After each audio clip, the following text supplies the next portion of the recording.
Cincinnati of all places, because the Taft family, who owned the Reds, also happened to have ownership of the Cubs. They'd sort of defaulted to it because they had funded the previous owner.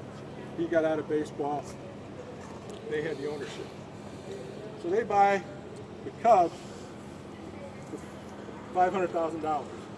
The Cubs play the first season here in 1916. Now Charlie, he's pretty successful. That's how he got into this. But now something happens. We get into World War I. Along with World War I, there's a big flu epidemic. People are discouraged from going to public places. Charlie's businesses start to tank. So he sells majority interest to William Wrigley.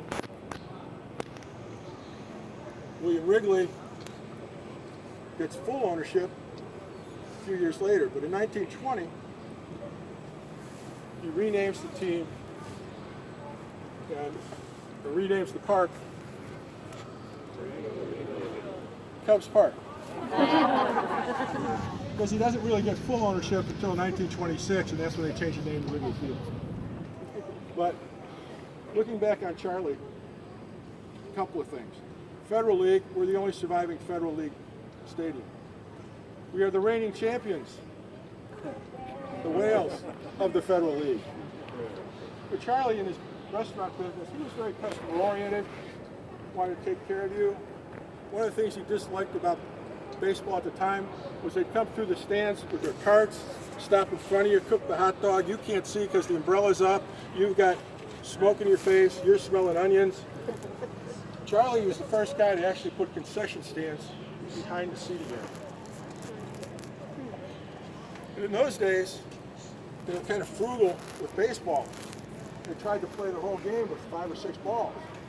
Nice catch, sir. Give me the ball. You don't want to give me the ball? Officer.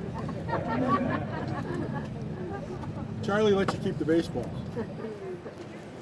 A couple other things he did. The American League and the National League had actually banned Ladies' Day. Charlie brought it back. Later on, continuing that tradition, a little bit of a shoot yourself in the foot routine, because in 1937, we set a record attendance here of 50,000. The unfortunate part was it was Ladies' Day and 35,000 weren't paid.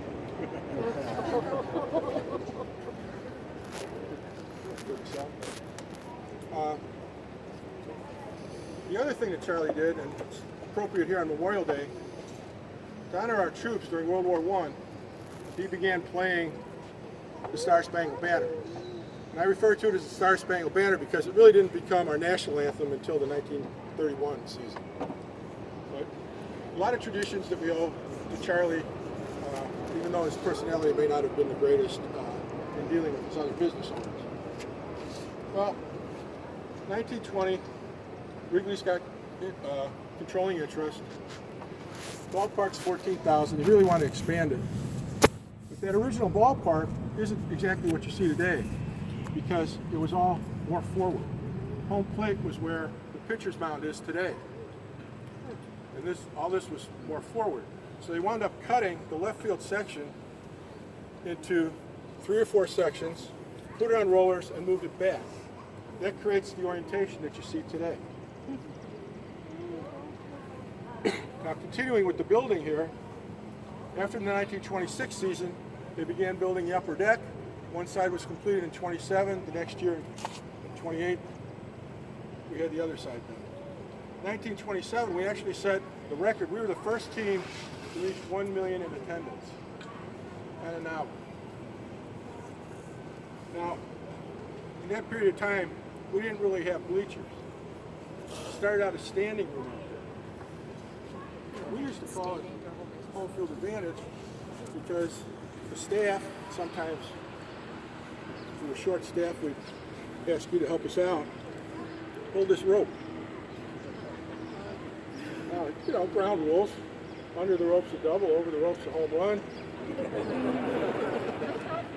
The Reds are here, rope's up, we're leaning back, and then the Cubs come up and, you got to rest your arms a little bit, move in a little bit. We called it home field advantage the league kind of thought it was cheating. So we wound up building a low fence out there that had grandstand seats. And we'll talk more about the bleacher seating when we get there. Any questions so far? Yes, sir.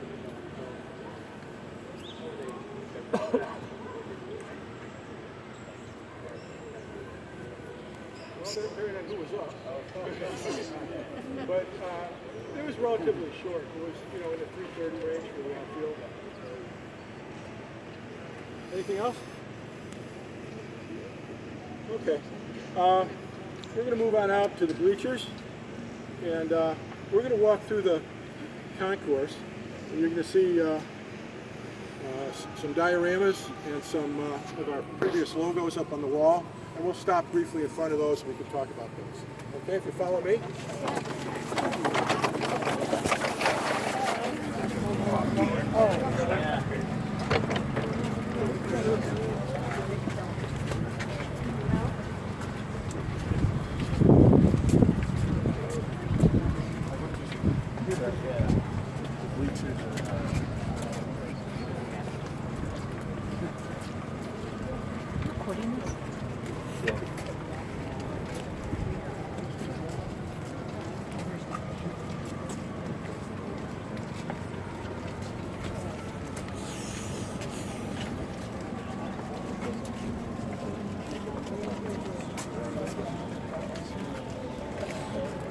Should have brought a camera for his headset.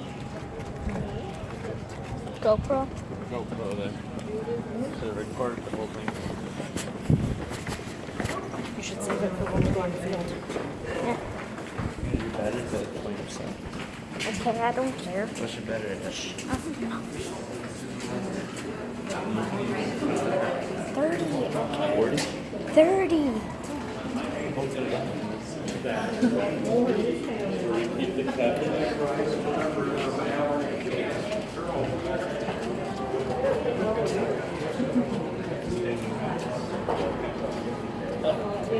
Okay.